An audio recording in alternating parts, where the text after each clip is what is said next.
I'd appreciate it very much if you could, Sheriff. Very good. We'll be looking for you. All right. Goodbye. What? Sheriff says he's on his way. He's going to stop by and pick up Tom Sipperly. Bring him along, too.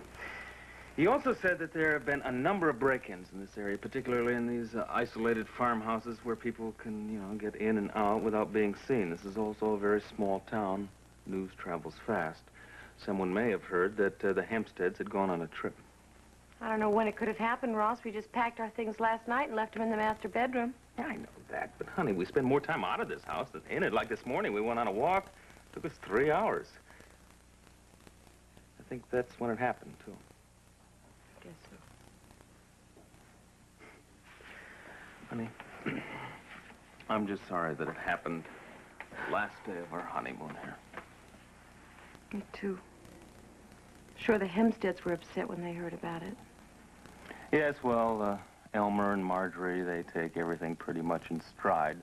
Although they did ask me to check on the silverware and a few pieces of jewelry that Marjorie left behind. They're still here. You know, they asked also for Tom Sipperly. They asked me to arrange for Tom Sipperly to be here until they get back. So, I don't want you to think about it anymore. And when the sheriff leaves and Tom is here to keep an eye on the place, I want to go for a nice long walk and see these 2 acres that I'm now the owner of, along with you, where we're going to build our apron. This hasn't affected your feelings about this place? Of course not. Honey, I'm a lawyer. I hear about robberies and vandalism every day I walk into work. This is just an isolated incident that happened while we were here. That's it. That's how you have to think of it, too. I can't think of it that way, Ross. Somehow I think it's connected to everything else that's happened. What do you mean? All those things I can't remember. That person that I feel watching me. Carrie, we are in rural Wisconsin. Those other things happened hundreds of miles from here. How could they possibly be related? I don't know. But you just keep telling me that they can't, okay? Now, my little princess, I think we've spent enough time in our special room for this afternoon. I want to get you back to the library and into your bassinet before your nosy mother comes home. No, come on, we'll punch your face up for this. I'm gonna punch your face if you go anywhere near that door. Now, she's gonna come out here any second with the baby. All right, let's hide now. Go ahead.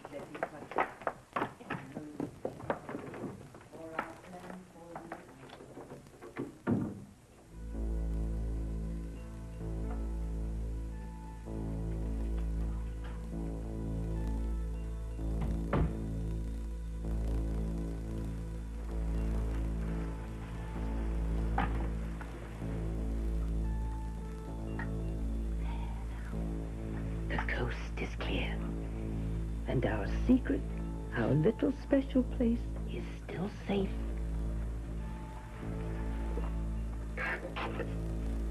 This is to keep your nosy mother out.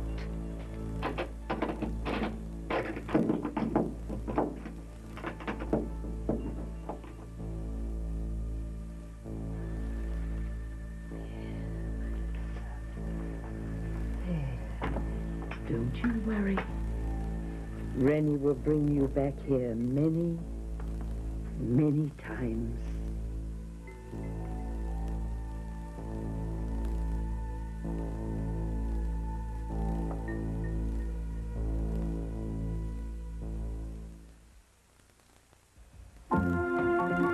We'll continue with part 2 of Guiding Light in a moment.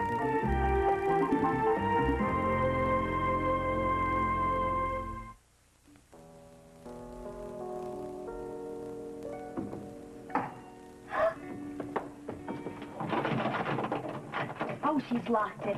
I've got to find out what's in here. Really? Well, I'd rather make all of Fritz's dreams come true than go in there.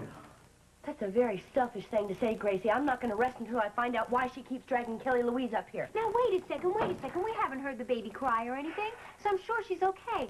I happen to think that Renfield really loves her and wouldn't do anything to hurt her. You're just saying that because you're scared. Why does she keep this door locked? And why does she keep dragging Kelly Louise up here only when I'm out of the house? No, it's got something to do with that dress that she made and that hat. You know what? I'm gonna tell Mom not to let Renfield near Kelly Louise while we're in London. I just remembered that movie, Village of the Damned, with all those weird kids and their eyes and how they Will turn you against their parents. Stop it, Gracie. Now, come on, we're gonna even the score. I don't want to. Come on. I don't. No, this way. Come on. Hurry, come on. Come on. Nola, I'm going to stay out here. No, it's just a room. Come on. Just a room. If it's Fritz's room, I'm sure it's really weird. Oh, hi, sweetheart. Hi, honey. Hi, baby. Oh, look, shut the door. Look at all these pictures. Oh, come on, Gracie. Fritz is up here alone, except Mrs. Renfield down the hall. Yeah, well, I knew he was a dirty old man. I told you so, Nola. Grace, you know what? These pictures look like you. Bite your tongue. Come on, let's go. Nola, look. It's one of those weird pipes, you know, that you see in the movies and they all sit around and smoke opium in them. Oh, Gracie, it's just a water pipe like my Uncle George had. You know that. Oh, yeah. Well, your Uncle George was a weirdo, too. Oh, come on. I feel weird invading people's privacy. Come on. That's a laugh. That's all you've been doing since you've been living... Whips and chains.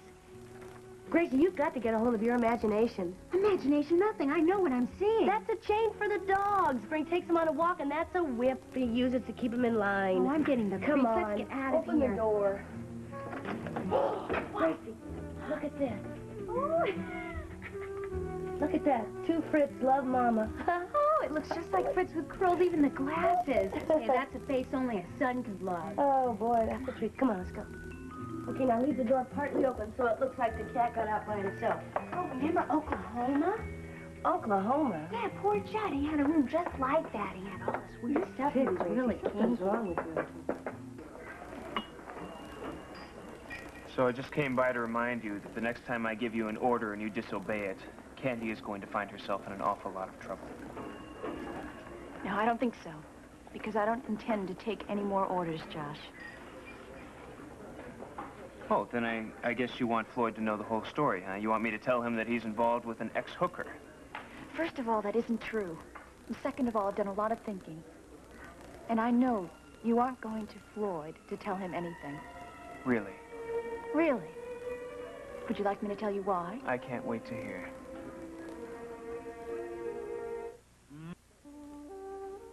You had me panicked for a long time.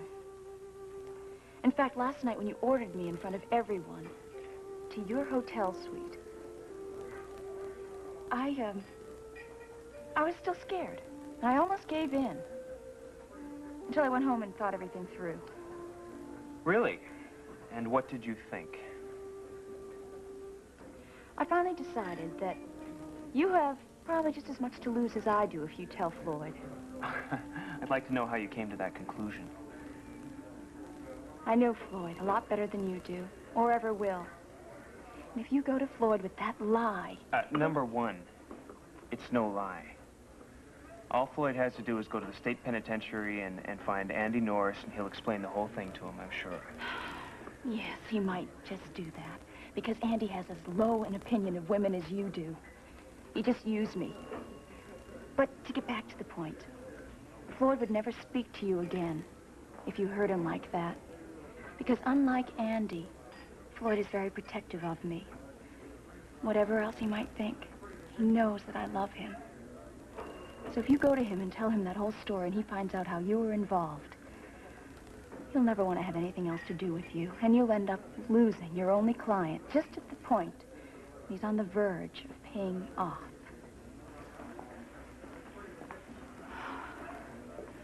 I think I'm beginning to know a little bit more about you, too, now. And I know that you're not managing Floyd's career out of any great love for Floyd. You're using him just like Andy used me. Because Floyd's your ticket out from under your father's thumb.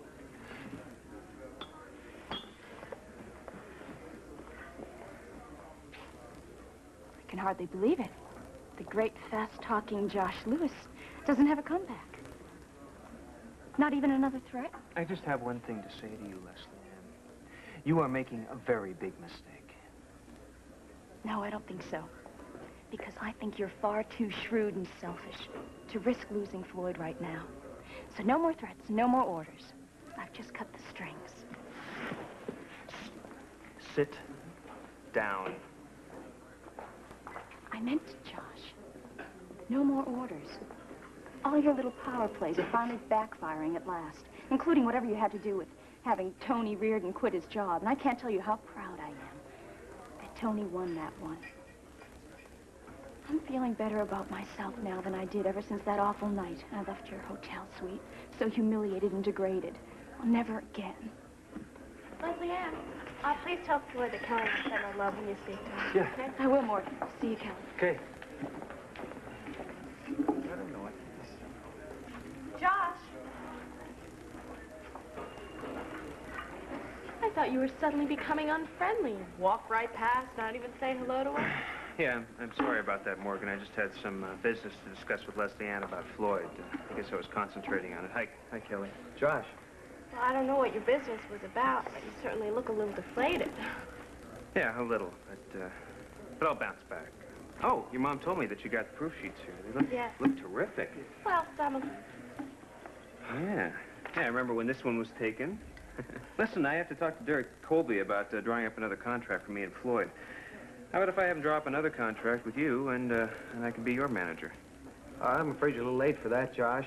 She's already signed an exclusive 6-month contract with Brisson with possible extensions. That's okay. I'll just let Brisson do all the legwork and make you a star, and then we'll talk about a real contract.